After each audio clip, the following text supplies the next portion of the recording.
사람의 구조를 알고 있니?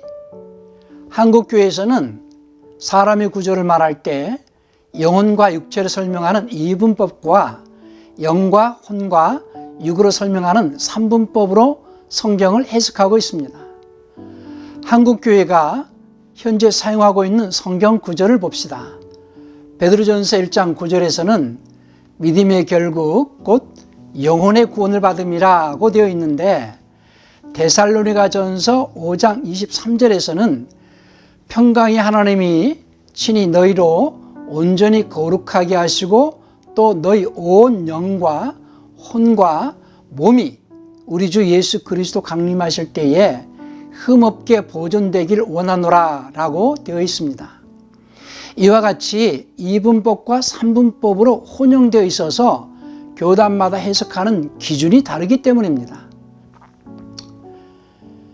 그러나 원어 성경이나 영어 성경에서는 사람의 구조를 영, 혼, 육, 삼분법으로 말하고 있습니다. 사람의 구조를 설명하는 단어는 다음과 같습니다. 영은 헬라어로는 푸뉴마, 영어로는 스피릿, 혼은 헬라어로는 푸시케, 영어로는 소울, 육은 헬라어로는 사르크스, 영어로는 플래시. 그래서 육체 안에 영과 혼이 포함되어 있을 때를 신체, 헬라어로는 소마, 영어로는 바디라고 합니다. 영과 혼이 빠졌을 때를 시체, 헬라어로는 사르크스, 영어로는 플래시라고 합니다. 그렇다면 성경에서는 사람의 본질에 대해서 어떻게 말하고 있는지 알아봅시다. 킹제임스 성경 창세기 2장 7절에서 하나님께서 사람을 흙으로 지으시고 그 코에 생명의 호흡을 불어넣으시니 사람이 살아있는 혼이 되었다라고 했습니다. 베드로전서 3장 20절에서도 사람을 혼으로 표현하고 있습니다. 한번 보실까요? 방주 안에서 물로 말미암아 구원받은 자가 몇 안 되니 곧 여덟혼이라고 했습니다. 또 베드로전서 1장 9절에서는 혼들의 구원을 말하고 있습니다. 이와 같은 성경 구절로 볼 때 성경에서는 사람의 본질을 혼이라고 말하고 있습니다. 그래서 사람의 구조는 영과 혼과 육의 삼분법으로 보아야 하고, 사람의 본질을 혼으로 보아야 죄의 문제나 구원의 문제를 올바로 설명할 수가 있습니다. 왜냐하면 구원의 대상은 혼이고 혼에 죄가 없어야 사람의 본질인 혼이 천국을 갈 수 있기 때문입니다. 혼을 다른 말로는 인격이라고도 합니다. 그렇다면 예수님께서 온 인류를 대신하여 십자가에서 죽으심으로 인류를 죄에서 구원하셨다라고 하신 그 죄는 무슨 죄를 말하는 것일까요? 또 율법을 통하여 정죄받는 죄는 무슨 죄를 말하는 것일까요? 예수님께서 인류의 죄를 대신하신 죄는 첫사람 아담이 불순종으로 지은 원죄를 말하는 것이고, 율법을 통하여 정죄받는 죄는 육체의 행위로 짓는 자범죄를 말하는 것입니다. 이스라엘 사람들은 육체의 행위로 짓는 죄를 율법의 기준에서 정죄하여 형벌하지만, 각 나라 사람들은 그 나라의 형법의 기준에서 육체의 행위로 짓는 죄를 정죄하여 형벌합니다. 그래서 육체로 짓는 죄는 육체로 감당하게 합니다. 이스라엘은 하나님께서 육체의 죄가 나타나지 않도록 모세를 통하여 율법을 지키라고 명령하셨습니다. 그래서 이스라엘 사람들은 율법을 지키면서 하나님 앞에 거룩하게 살겠습니다 라는 의식으로 짐승을 잡아 피를 뿌리면서 하나님 앞에 제사를 드리는데, 여기서 짐승의 피는 곧 율법을 의미합니다. 히브리서 9장 13절에서는 짐승의 피를 부정한 자에게 뿌려서 그 육체를 정결케 하여 거룩하게 하는 의식을 행한다고 했습니다. 그러나 사람은 그 육체를 주관하는 혼에 있는 성품죄, 즉 마음과 생각에 있는 죄 때문에 지옥에 갑니다. 따라서 우리의 혼이 하나님 나라에 들어가고자 한다면 이 성품죄가 없어야 들어갈 수 있기 때문에 그 혼의 죄를 씻기 위하여 예수님께서 피를 흘려주신 것입니다. 히브리서 9장 14절도 보십시다. 하물며 영원하신 성령으로 말미암아 흠없는 자기를 하나님께 드린 그리스도의 피가 어찌 너희 양심으로 죽은 행실에서 깨끗하게 하고 살아계신 하나님을 섬기게 못하겠느냐라고 했습니다. 에베소서 1장 7절의 말씀도 한번 보실까요? 그 사랑하시는 이 안에서 우리는 그의 은혜의 풍성함을 따라 그의 피를 통하여 구속, 즉 죄들의 용서함을 받느니라. 여기에서 죄 용서는 혼의 죄를 용서받는다는 것입니다. 그래서 그 혼을 깨끗하게 하도록 진리의 말씀에 순종하라고 베드로전서 1장 22절에서 너희가 성령을 통해 진리에 순종함으로 너희 혼을 깨끗하게 하여 거짓 없이 형제들을 사랑하기에 이르렀으니 순수한 마음으로 뜨겁게 서로 사랑하라고 말씀하십니다. 정리를 하자면 사람의 구조는 영과 혼과 육으로 되어 있는데 첫사람 아담이 영 안에서 역사하신 하나님과 교통할 때는 하나님의 성품과 속성을 나타내는 하나님의 의인으로 살았지만 하나님의 말씀에 불순종하고 마귀의 말을 들음으로 인하여 마귀의 영과 연합됨으로 마귀의 속성과 성품을 나타내는 죄인으로 살게 된 것입니다. 이것을 원죄라고 합니다. 그 죄가 혼에 들어와 있을 때를 혼의 죄, 곧 성품죄라고 하며 그 성품이 육체의 행위로 나타나게 되었을 때를 자범죄라고 합니다. 원죄는 예수님께서 십자가에서 자신의 살을 찢는 대속의 은혜로 죄값이 지불되어 마귀의 관계가 단절되었기에 예수님 이후의 모든 사람들은 마귀로부터 공통으로 구원을 받아서 원죄에서 자유하게 되었습니다. 그래서 킹제임스 성경 유다서 1장 3절에서는 우리가 공통으로 구원을 받았다라고 합니다. 그러므로 원죄로 인해 정죄받아 지옥 갈 사람은 아무도 없습니다. 예수님을 믿는 사람들은 킹제임스 성경 요한복음 3장 18절에서 그를 믿는 자는 정죄를 받지 아니하거니와 믿지 않는 자는 하나님의 독생자의 이름을 믿지 아니함으로 이미 정죄를 받았느니라고 했습니다. 또 육체로 짓는 자범죄는 이스라엘 사람들은 율법으로 정죄받아 심판을 받고 각 나라 사람들은 그 나라의 형법으로 정죄받아 심판을 받습니다. 그러나 육체가 있는 동안에 혼의 죄가 깨끗하게 씻겨지지 않은 자는 그 혼이 그리스도의 심판대 앞에서 정죄받아 형벌을 받게 됩니다. 그래서 혼의 죄를 예수님의 피 곧 하나님의 말씀으로 씻으라고 하는 것입니다. 베드로전서 1장 22절을 다시 한번 봅시다. 너희가 성령을 통해 진리에 순종함으로 너희 혼을 깨끗하게 하여 거짓 없이 형제들을 사랑하기에 이르렀으니 순수한 마음으로 뜨겁게 서로 사랑하라고 합니다. 우리가 성찬식을 할 때 떡을 먹으면서 예수님의 살을 먹는다라고 말하는데 그것은 원죄를 해결해 주신 것을 잊지 않고 기억하겠습니다 라는 의미이고, 잔을 마시면서 예수님의 피를 마신다라고 하는 것은 예수님의 말씀에 순종함으로 혼의 죄를 깨끗하게 씻겠습니다 라는 고백으로 성찬식을 하는 것입니다. 이와 같이 성경을 이해하는 데 있어서 사람의 구조를 영과 혼과 육의 삼분법으로 해석을 해야 성경에서 말하는 죄에 대하여 설명할 수 있고 구원의 개념을 더 섬세하게 정리할 수 있습니다.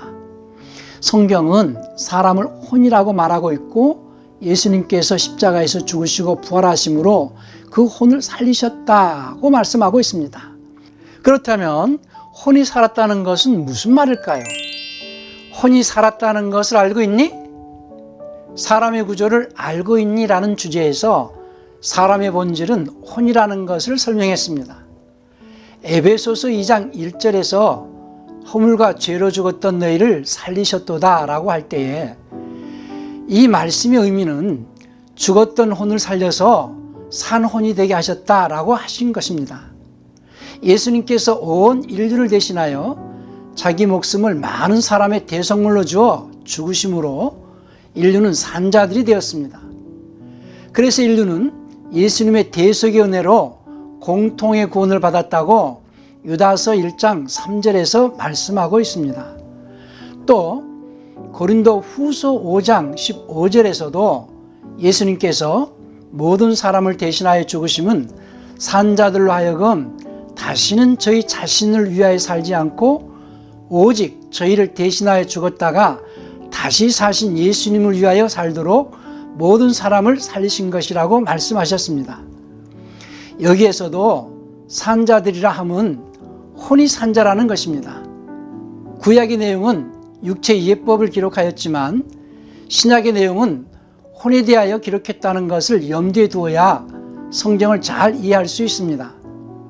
예를 들어서 요한복음 11장 25절 또 26절에서 나를 믿는 자는 죽어도 살겠고 살아서 나를 믿는 자는 영원히 죽지 아니하리니 라고 하셨을 때에 예수님이 십자가에서 죽으시기 이전의 사람들은 혼이 죽은 사람들이고 예수님께서 십자가에 죽으시고 부활하신 이후의 사람들은 혼이 산 자들이 되었기 때문에 그 사실을 믿는 자들은 영원히 죽지 않을 것이다 라고 말씀하신 것입니다. 또 로마서 14장 9절에서도 이를 위하여 그리스도께서 죽었다가 다시 살으셨으니 곧 죽은 자와 산 자의 주가 되려 하심이니라고 하셨는데 여기에서도 예수님께서 십자가에 죽으시기 이전의 사람들은 죽은 자요, 예수님께서 십자가에서 죽으시고 부활하신 이후의 사람들은 산 자들이라는 말입니다. 이와 같이 신약 성경에서 죽었다, 살았다라고 할 때는 혼이 죽었다 또는 혼이 살았다라고 이해해야 하는 부분이 많이 있습니다. 그렇다면 혼이 죽었다라고 할 때는 어떤 상태를 말하는 것이고 혼이 살았다라고 할 때는 어떤 상태를 말하는 것인지를 설명해 보겠습니다. 첫사람 아담이 하나님의 말씀에 순종할 때는 하나님과 소통이 되어 하나님의 성품과 속성을 나타내게 되는데 그것을 살았다라고 하는 것입니다. 그러나 죽었다라고 하는 것은 하나님의 말씀에 불순종하고 마귀의 말을 듣고 마귀와 소통하게 되어 마귀의 속성과 성품을 나타나게 된 것을 죽었다라고 하는 것입니다. 첫사람 아담이 창세기 2장 17절에서 하나님께서 선악을 알게 하는 나무의 열매를 먹지 말라, 내가 먹는 날에는 반드시 죽을 것이다 라고 경고하셨음에도 마귀의 유혹으로 그 열매를 따 먹음으로 혼이 죽어버렸습니다. 그래서 예수님께서 요한복음 8장 44절에서 너희는 너희 아비 마귀에게서 났으니 너희 아비의 욕심을 너희도 행하고자 하느니라, 저는 처음부터 살인한 자요 라고 마귀는 처음부터 살인자라고 말씀하셨습니다. 하나님의 말씀에 불순종함으로 혼이 죽은 아담은 에덴 동산에서 쫓겨났고 가인 때부터는 마귀의 속성과 성품이 드러나기 시작합니다. 창세기 4장 5절을 보면 하나님께서 아벨의 제사는 받으시고 가인의 제사는 받지 아니하신 것 때문에 가인은 하나님께 경노하면서 안색이 변합니다. 킹제임스 성경 창세기 4장 5절을 보십시다. 가인과 그의 재물은 받지 아니하셨더라. 그러므로 가인이 몹시 경노하고 안색이 변하더라. 그래서 창세기 4장 8절에 보면 가인은 아벨을 쳐 죽이는 살인자가 됩니다. 이와 같이 죽은 혼에는 마귀의 성품과 속성이 잠재되어 있기 때문에 하나님께서는 마음속에 있는 죄를 다스리도록 하셨습니다. 창세기 4장 7절을 보십시다. 내가 잘 행하면 어찌 너를 받지 아니하겠느냐? 그러나 내가 잘 행하지 않냐면 죄가 문에 엎드려 있느니라. 죄의 욕망은 내게 있으니 너는 죄를 다스릴 것이니라 고 하셨습니다. 그러나 가인은 그 죄를 다스리지 못해서 그 마귀의 속성인 죄를 육체의 행위로 나타내게 되어 아우를 죽였습니다. 그 죄를 자범죄라고 합니다. 육체의 행위로 죄를 짓게 되는 것은 마음속에 마귀의 속성과 성품이 잠재해 있기 때문인데 마음속에 잠재해 있는 그 죄를 성품죄라고 합니다. 성품죄가 발생하게 된 원인은 원죄 때문입니다. 그 원죄는 하나님의 말씀을 듣지 않고 마귀의 말을 들음으로 시작된 것입니다. 그래서 성경은 요한 1서 3장 8절에서 죄를 짓는 자는 마귀에게 속하나니 마귀는 처음부터 범죄한 자라고 말하고 있습니다.